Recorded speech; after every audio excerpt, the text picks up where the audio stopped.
everyone said display ads are like the worst way to monetize a site. It's like the lowest amount you could possibly make, and there's better ways to do it. I've learned in some niches, it's really the best way. It's the only way. Hello, and welcome to the Art of Selling Online Courses. We're here to share winning strategies and secret hacks from top performers in the online course industry.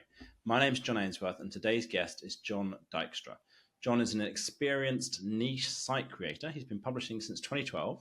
And over the years, he's built a six-figure portfolio of high-traffic websites, many of which generate significant passive income through display ads. And as the founder of FatStack's blog, John shares his knowledge and experience with aspiring bloggers and niche site creators. And he's got this transparent, tell it like it is kind of approach to sharing his successes and failures. And it makes him a trusted source of information and inspiration for those looking to make a living online. And he's also been selling a course over the years for others about how to do that. And we're going to be digging today into how come he made that course, how he'd built up the audience, the community around that, and how he's been promoting it, and what's been some of the kind of ups and downs with that. Now, before we dive into our interview with John today, Josip is our funnel strategy lead, and he has worked with all of our done-for-you clients. He has helped them make millions and millions of dollars. I calculated the other day, it's over $10 million so far. And what we've done is we have created, instead of ChatGPT, we've created Josip GPT, Josip AI, we call him internally. And we took all of the coaching that Josip's ever done and used that to train a version of ChatGPT. And you can access this for free at datadrivenmarketing.ai. It's going to answer any of your questions about your course business, your membership businesses, what kind of promotions you should be running, upsells, order bumps, all the stuff that we cover here on the podcast, specifically for you for free at datadrivenmarketing.ai. John, welcome to the show, man. Thanks for joining us. Hey, John, thanks for having me. Could you talk us through, with your course, who does it help? What kind of problem is it solving for them? Yeah, it's very simple. So the course is geared toward people who are writing and publishing content sites and are monetizing with display ads, and in some cases affiliate stuff. But I've focused on display ads for years and years, and that's been sort of the main driver for revenue. It's fairly passive, but I used to do a lot of affiliate marketing, and I started a new site, and the traffic grew quickly, but it wasn't working with affiliate stuff. So I just put some ads on, and they worked really, really well. And I thought, I don't know, there was so much talk about affiliate, which is great in a lot of different niches and websites, but it wasn't working for me. So I just started writing about, hey, you know what? Ads can work. Because when I kind of explored this whole concept of content sites and learned about it, everyone said, display ads are like the worst way to monetize a site. It's like the lowest amount you could possibly make, and there's better ways to do it. But I've learned in some niches, it's really the best way. It's the only way. And so I wanted to get that message out, and FatStack was born. Why do you think that is? Why do you think sometimes it works and sometimes it doesn't? Is it that it kind of works for your mindset and the approach that you're taking? Is it works for certain topics? Like what changes between the times when it works and ones it doesn't? Well, it's topic and its audience. So, affiliate works when there's some sort of buyer intent behind the search. I mean, most of my traffic over the years has been Google search, plus some Facebook and Pinterest. So, I mean, Facebook traffic is very low buyer intent usually, especially organic if they're, followers of your page. They're just regular readers. The same with Pinterest. That depends on the pin they came through and how they search. But the lion's share in a lot of niches is there's no buyer intent for a lot of topics. And if there's no buyer intent behind it, you can throw in all the affiliate links you want, and they may even click some, but the conversion's very, very low. And so really what you're left with is display ads. And yeah, they do earn much, much less per thousand visitors than a well-performing affiliate page or e-commerce page or something that's selling an info product. There's no question about that. But what I love about the ads, using ads, is it gives me a lot of freedom to write on topics that aren't buyer intent, and it opens it wide open, and which makes the writing a lot more fun. One of the things that we do, we work with course creators, info product creators who've already proven they've got product market fit. So they've got an audience, and that audience is already buying courses from them. They're already buying info products for them. And the reason we do that is because we found it's really difficult to figure out in advance which audiences are going to actually buy the courses. We've had people before we've looked at it and thought, oh, this is an obvious fit. Obviously, people in this niche buy courses, so this is going to work really well. But it's not quite as simple as that. And I think what you're saying about the buyer intent might be a big part of that, in terms of certain audiences are attracted to certain niche. It's not just the niche, it's like the type of content you're covering about that niche, as to whether those are the same people who are actually looking to then buy an information product or buy an affiliate link or what have you, buy something from an affiliate link around that. So that makes a lot of sense to me. Yeah, absolutely. And I think, I mean, I distill it very simply across between two different audiences. You've got your B2B, which you're speaking to a business oriented audience. And courses are absolutely ideal for that. FatStacks as a separate entity is serving a B2B audience.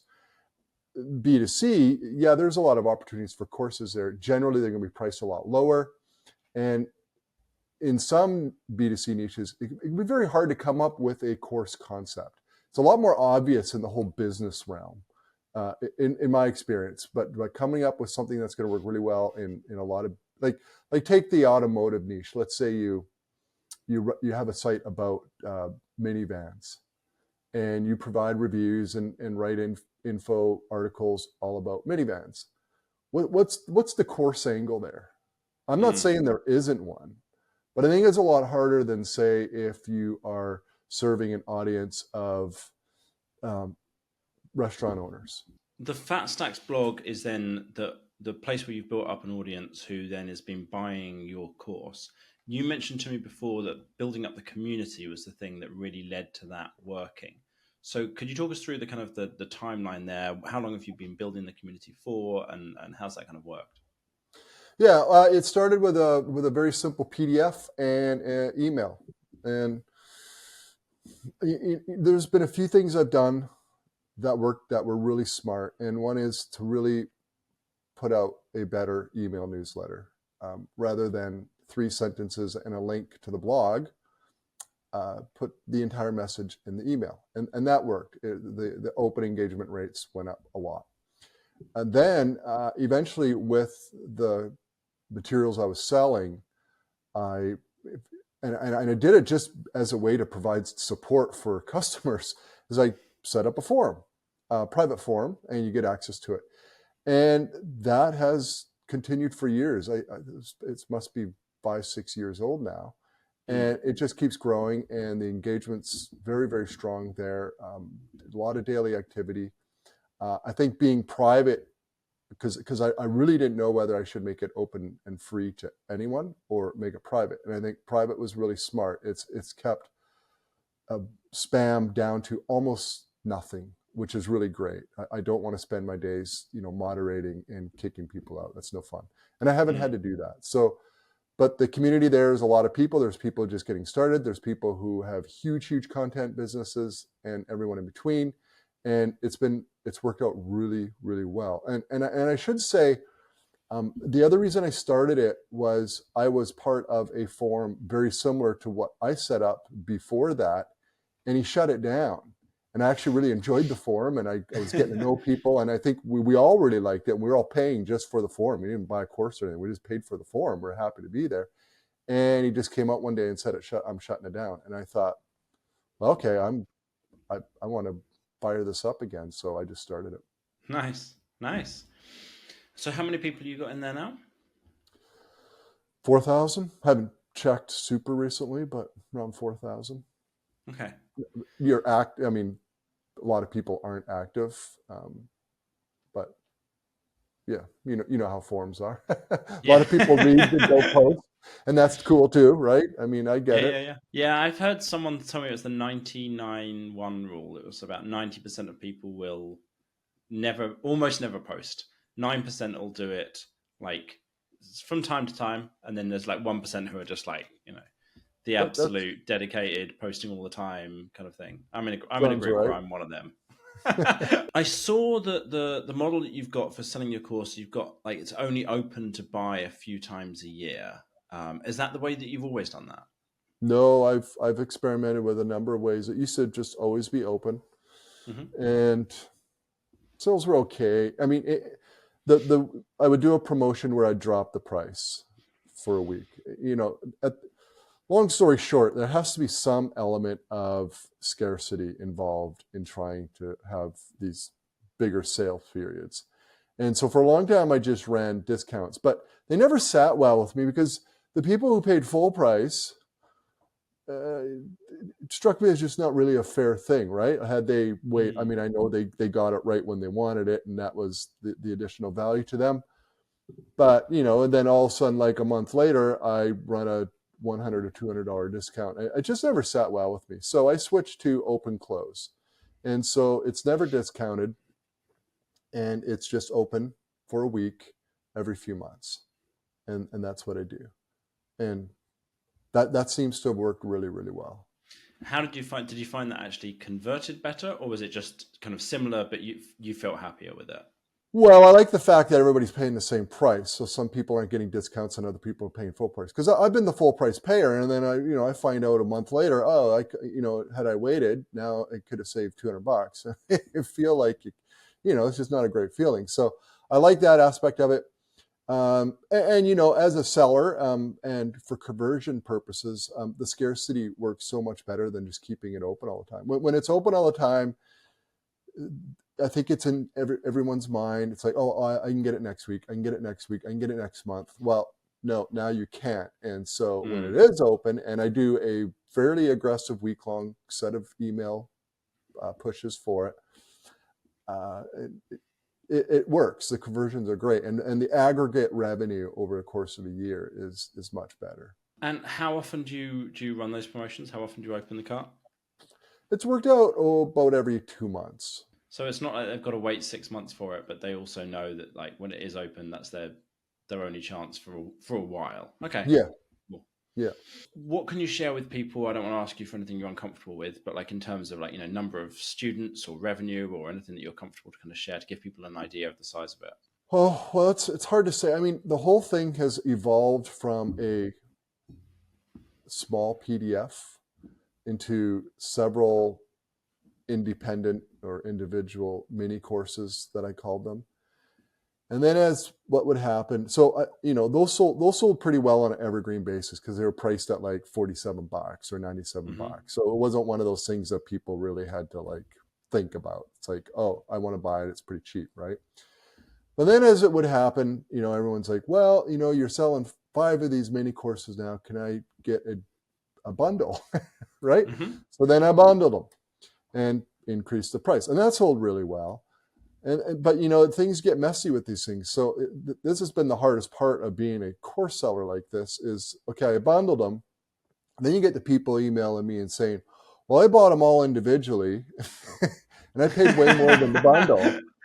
And, can you give me a refund? And I'm like, yeah, I know it's again, it's one of those, fair issues, right? So then eventually the bundle was selling really well. So I stopped selling them individually and now it's just the bundle. But because the bundle is a lot more expensive, it doesn't probably sell in the same volume as the small courses did, right? But the overall revenue is higher. So I mean, total sales across all back when it was like literally a $27 PDF to now, about 4,000, at least based on who's in the forum. There were some sales before the forum, but and I've switched. It's hard to say because I switched to Teachable along the way, and so.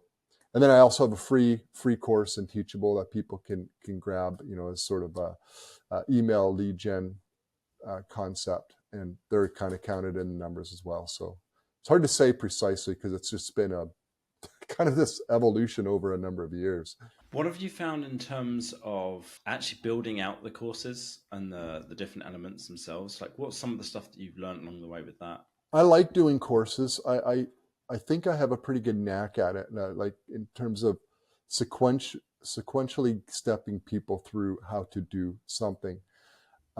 It was a big job when I combined them and try to keep it organized in a sense. That was actually a lot of work and difficult. Um, what's hard is a lot of people want video, but not everybody wants video. When I buy a Mm. course, I prefer in text and not video. I don't care to watch videos. Most people tend to prefer the video. But mine is a mix, and I will not change that.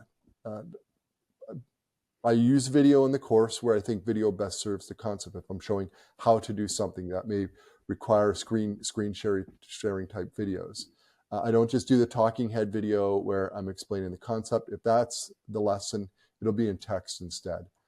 So that's how I do it. And perhaps it's not ideal. The ideal, I suppose, would be every lesson's a video with a full transcript of that video. But and potentially I could see myself getting to that because I think that would be a better customer experience, but I haven't gotten to that yet. It's a huge course. There's a lot in there. So, and it's been updated twice a year for a number of years. Oh, wow. Okay. Yeah, I took a course like that the other day that was video and text. It was Ali Abdal's YouTube. I forget which one of them, but one of his YouTube courses. And it was fascinating to be like, oh, with this one, I can kind of skim through the text and see if this module, if this particular video is useful for me right now, rather than watching the whole thing.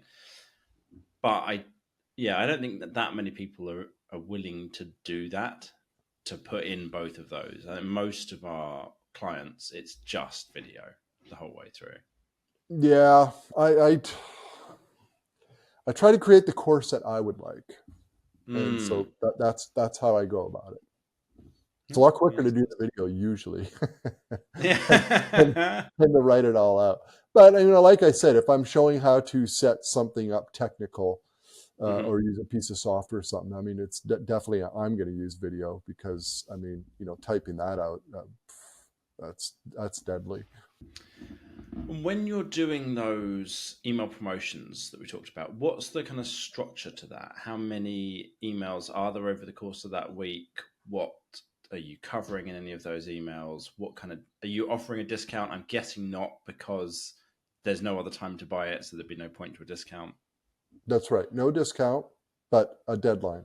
I send a lot of emails, and uh, what I start doing about I do exclude all buyers who bought in the past, and then kind of throughout the week, I'll filter them out.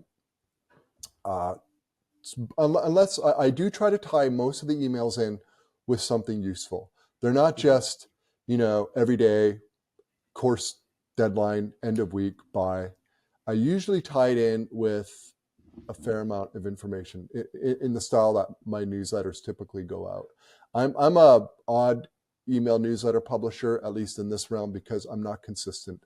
I may send 4 a week, I may send 0 a week over the course of a year. It just really depends if I have something to send out. I don't have like get it every Wednesday or sort of thing. But promo week, it'll be almost every day, not quite every day. You get the first day spike, and then you get the wall for a few days, with sort of a trickle of sales, and then the last few days are the big days. So all the emails leading up to, let's say I do Tuesday through Sunday, which is my typical uh, days that I have it available. Uh, the emails Tuesday, Wednesday, and Friday will typically include quite a bit of helpful information, trying to tie it into how the course is, and make it useful for people. And I won't exclude previous buyers from those because there's something of value there. But come the weekend and your last 2 days, they're pretty much fairly short, aggressive, deadline, buy now sort of emails. Hmm. Yeah, we tend to follow a pretty similar kind of format. We'll start out. We do ours over like 2 weeks. In the first week, there's no actual way to buy the course. It's like warm up emails, getting people set up. So by having useful emails about that topic, so that the people who are interested in the particular topic, let's say we're doing it's a marketing audience, and the particular topic is about how to run a webinar, then we're going to have useful emails about how to run a webinar, so that those people who are interested in that topic are particularly paying attention when the promotion starts. But even when the promotion starts, the beginning of the week will tend to do more value in those emails, and the end of the week is more really focused on, if you're now interested and you want to buy this, let's answer all of your questions and make sure that you can make a really good decision. So frequently asked questions, testimonials, case studies, that kind of thing towards the end of the week, and a real focus on the discount. One of the things that you mentioned in there was that you normally tend to get this spike at the very beginning of the promotion and a spike again at the very end. We found an email recently that we started using really regularly that we send out in the middle that seems to lead to a middle spike as well. So it makes the whole week kind of a little more even. And it's something called future pacing. We learned about this from I forget, it was a copywriter who was doing something for Deadline Funnels, doing like a training for them. And it's the concept of it's all of the, so there's a lot of people who are unsure about buying because they're like, I know what I'm like. I'm not going to actually do all of the work in this. So it's breaking down for them. If you did the minimum amount needed and you tell them what that minimum amount is, the amount of hours per week or however you might break that down, here's how your life is going to be different in a day, a week, a month, 6 months, a year, and show them if you just do this much, this is what kind of result that you can get. And it's an interesting one because it depends on the course, right? Because some courses you have to go through absolutely everything in there and you have to do every single thing for it to work at all. And there's other ones where it's like, well, you know what? If you just do some of the stuff from the first module, you're going to be way further forward than most people anyway. And so we can kind of focus in on, right, that's our minimum amount. Just go through this first module and do that stuff, and that's going to move you further forward. And that works really well in terms of having a spike right in the middle of the promotion. Interesting. Yeah, I like that. Yeah, I haven't done that. That's a good tip. No, I'd never heard, before we heard this copywriter talk about it, I'd never heard anybody else talk about that kind of approach to take. So that was super interesting for us. We run a lot of tests on this kind of stuff. It's always, okay, let's try this angle, let's try this hook, let's try this focus. Well, it's neat because you get instant results, right? Yeah. And you could see whether it works. Whereas other types of marketing, it takes a while to find out whether something works. And one of the things I really like about running promotions that are for a set period, rather than some people have this system of setting up an autoresponder and everybody goes through this 2-year autoresponder, is you get to see it right then. You write the emails, you send the emails, you see the result, you get to review it. Yeah. Whereas if you're doing it over, you've got this 2-year period that these emails go out over, you end up not doing the review because when exactly is the time to go and do it. And 2, it takes so long for enough people to go through it that it's really hard to decide if is that statistically valid? Is it enough information? Whereas you do these kind of things, you run a promotion, you send a type of email, and you go, oh, that was cool. Let me try that in this other niche. Totally. And because we work with a bunch of clients, we can kind of do that multiple times, take something and run it with a bunch of different places. Yeah. So going back to, I've kind of jumped around a little bit, but going back to those promotions, so you've got a bunch of emails going out over the course of a week, just to summarize back what you'd said. You start out with the opening, you have a big spike at the beginning. You tend to have value emails towards the beginning. Towards the end of the week, you've got more of the like heavy promotion. This thing is finishing, it's going to be all closing. Do you have anything else in there for urgency and scarcity in terms of like, is there certain bonuses that you do one time a year and you don't do them others? Or is it about, you know what, this is just your chance to buy it now? No bonus. Again, it just complicates it. It's not really necessary. I've found, the bonus is another way instead of discounting. Don't do that. Just open and close it.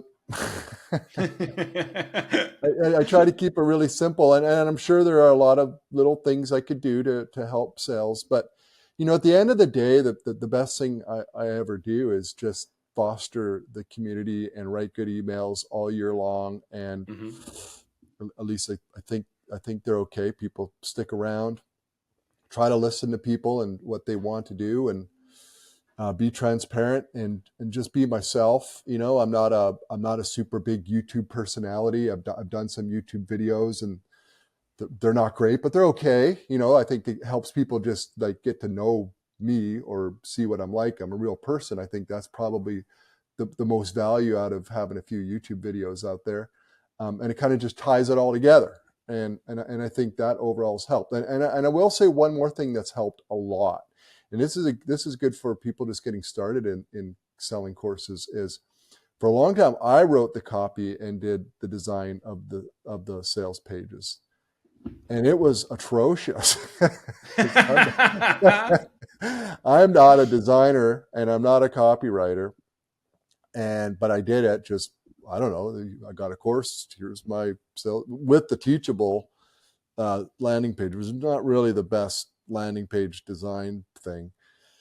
And anyways, ultimately, I hired a copywriter who works with me and a designer, and sales just exploded. The difference is unbelievable. Same audience, essentially attracting the same people to the newsletter throughout the year. But when I reopened for a week with the whole new sales page, like it was unbelievable. So it pays to get a really, really good copywriter and nice looking sales page done. The thing you've kind of mentioned this a few times now, this community and the fostering the community as like the thing that you do that you think kind of has the really big impact, besides, you know, having the promotions, the great copywriter, the design. So what is anything that you do to help foster that community? What does that look like on a daily or a weekly basis? Mostly emails and the forum, the private forum that you Hmm. get with the course. And so you're essentially paying for it. And it's really that. About, I think, getting on a year ago, I started getting active in the space on Twitter. I'm not super active. It's kind of, again, hot and cold. That's good too. Twitter can be really good if your audience is on Twitter. I found that to be quite good. It's kind of fun. It's almost, it's like the public version of the forum, really, and people get to know you and that. I don't really sell on Twitter. I'm really just there to provide info, ask questions, learn myself, and that sort of thing. That's how I treat it, and that's been both fun, and I think it's been a good business decision. But that's really it. The forum is huge, and I'm active on the forum. I'm not one who, okay, well, Mm. now I've got thousands of members and it's this self-running entity. It's not like that. I'm in there. I answer questions, even if I'm not tagged, because I like it. And I started it because I like the forum concept. And I don't really like Facebook groups. And I know there's tons of Facebook groups in this whole arena, and it seems to be the default option when people are trying to start something up with a course, a place they can get support and talk to other people. But I'm a member of a lot of Facebook groups. I never go to them. Mm. I just like the Yeah. forum. It's searchable. It becomes this big database of information, over the years, and it just works. If someone wants to go check out your course sales page or your blog or the forum, where can they go? Fatsacksblog.com. Everything's there. You can join the newsletter there. You can find the link to Twitter. That'd be my most active social platform. Well, John, thanks so much for coming on today. I really appreciate your time, sharing your kind of experience with everybody in terms of what's worked and what hasn't for you over the years. Um, Thanks so much, of course, to everyone listening. I really appreciate you listening in and being part of the Art of Selling Online Courses audience. And if you want to get future episodes, please subscribe wherever you listened. Thanks, everybody.